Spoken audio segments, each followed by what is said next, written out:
Halo, Assalamualaikum. Jumpa lagi sama IP yang masih setia ngebawain alur film India.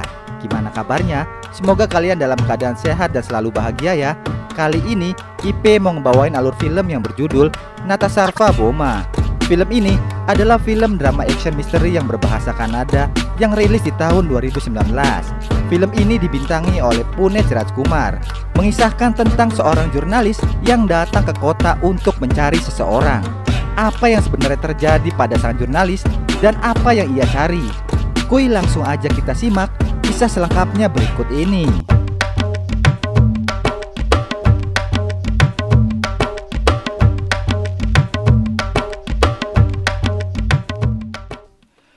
Film dimulai dengan menampilkan sekelompok pria yang sedang menyusun sebuah rencana penyerangan. Setelah melakukan negosiasi tarif, mereka pun sepakat dan akan bersiap ke tempat yang sudah ditentukan. Keesokan paginya, sekelompok massa mendatangi bandara untuk melakukan unjuk rasa. Mereka menuntut seorang menteri yang bernama Ghanshyam Yadav untuk mundur dari jabatannya. Yadav yang baru aja turun dari pesawat langsung berkoordinasi dengan guru spiritualnya agar memilih cincin yang sesuai untuk menghadapi situasi itu. Setelah mengenakan cincin yang sesuai, ia pun langsung membaca mantra. Yadav lalu menyuruh kepala polisi untuk mempersiapkan mobilnya dan langsung cus meninggalkan bandara tanpa meladeni para demonstran. Mobil rombongan menteri mulai melaju melintasi jalanan yang sepi. Tiba-tiba sebuah mobil sedan hitam menyalip iring-iringan dan langsung melepaskan tembakan bertubi-tubi. Saat baku tembak terjadi, sebuah bus gak sengaja ngelintas di dekat lokasi kejadian. Salah seorang penumpangnya yang bernama Gagan Dixit akhirnya memutuskan turun dari bis dan langsung membantu menyelamatkan Yadav dari gerombolan orang yang gak dikenal.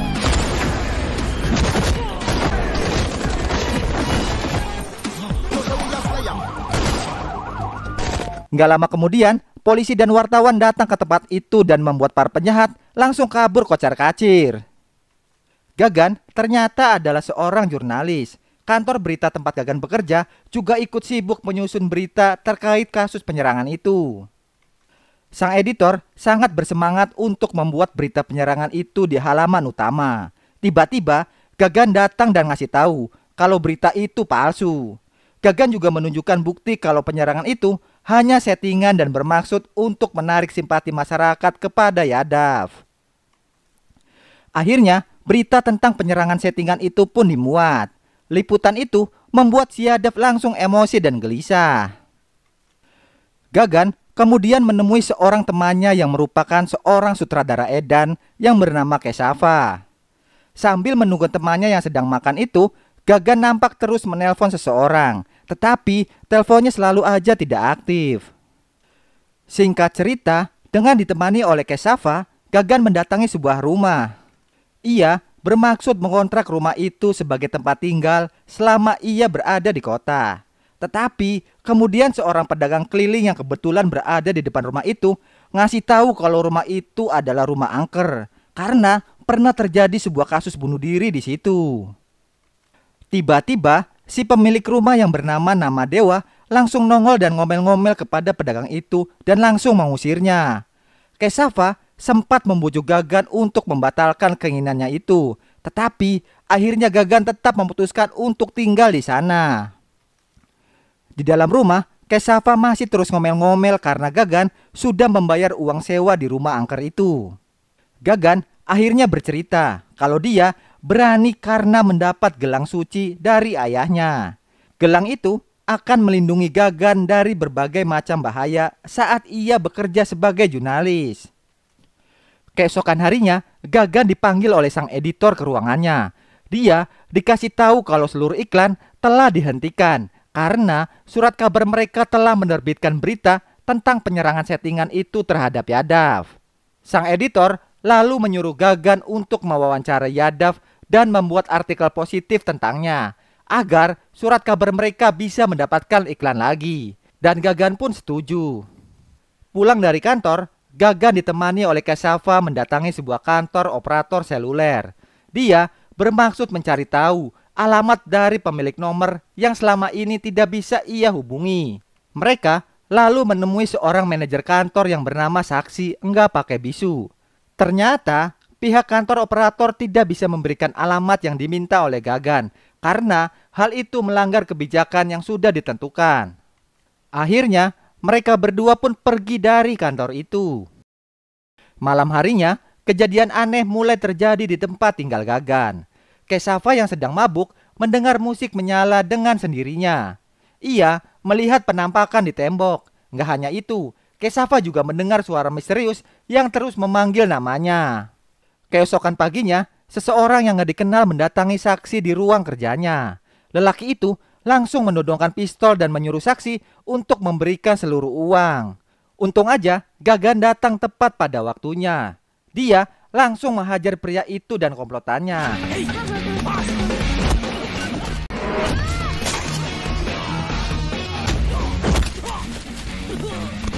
Kebaikan Gagan membuat saksi terkesan. Sebagai ucapan terima kasih, ia bermaksud memberikan alamat yang diminta oleh Gagan.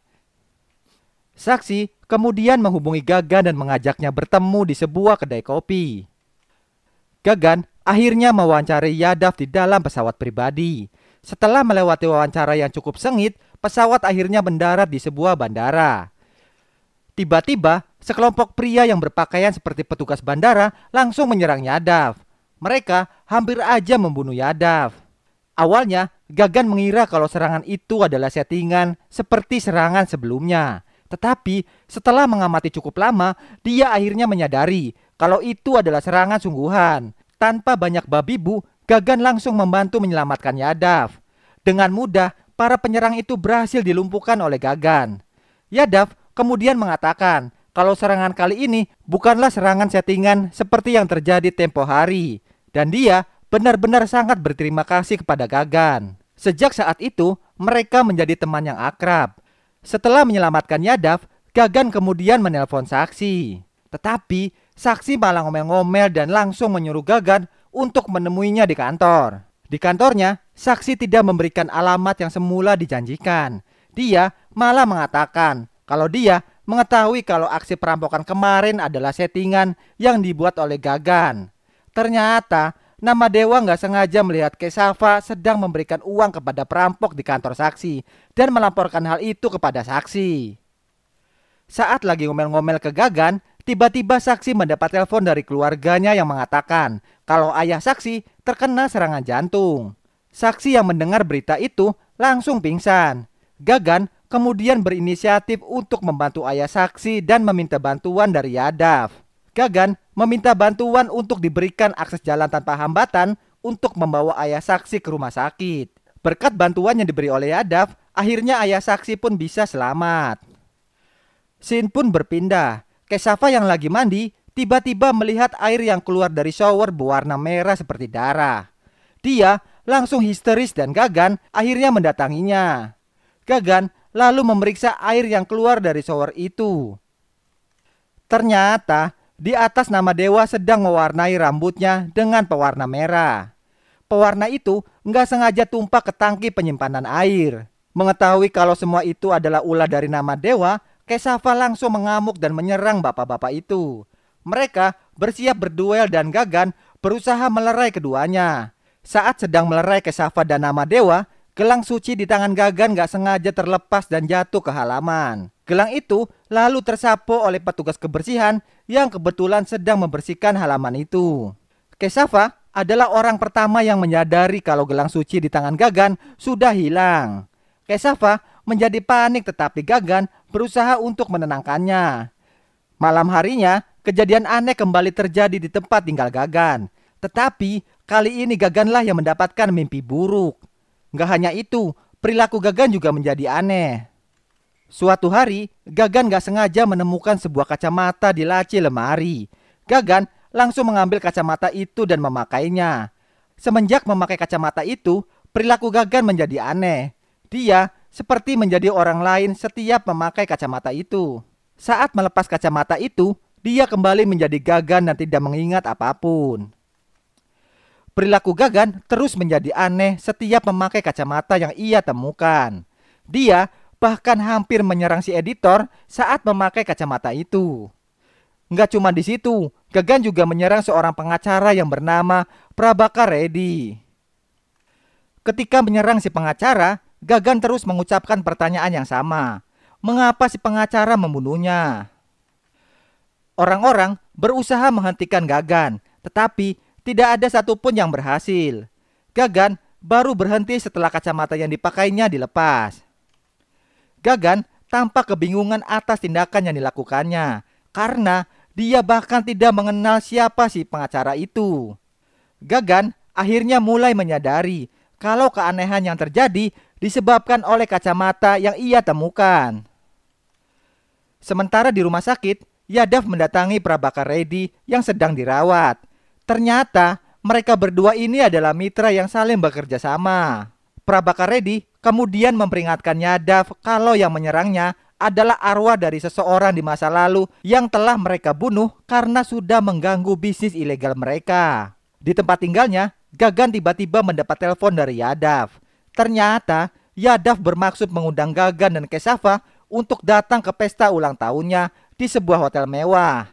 Tanpa banyak cang-cincong, keduanya pun langsung cus ke pesta ulang tahun super mewah itu. Di pesta ulang tahun Yadav, awalnya semua berjalan lancar. Gagan bahkan ikut menyanyi dan menari di pesta itu. Tetapi saat Yadav turun dari kamarnya dan bermaksud untuk menemui Gagan, dia langsung memakai kacamatanya. Gagan lalu berubah menjadi pria yang mengerikan. Dia lalu menyerang Yadav tanpa ampun dan hampir aja ngebunuhnya. Gagan lalu mengucapkan kalimat yang sama seperti yang ia ucapkan ketika menyerang si pengacara. Untungnya kacamata yang dipakainya nggak sengaja terlepas dan Gagan pun langsung berhenti.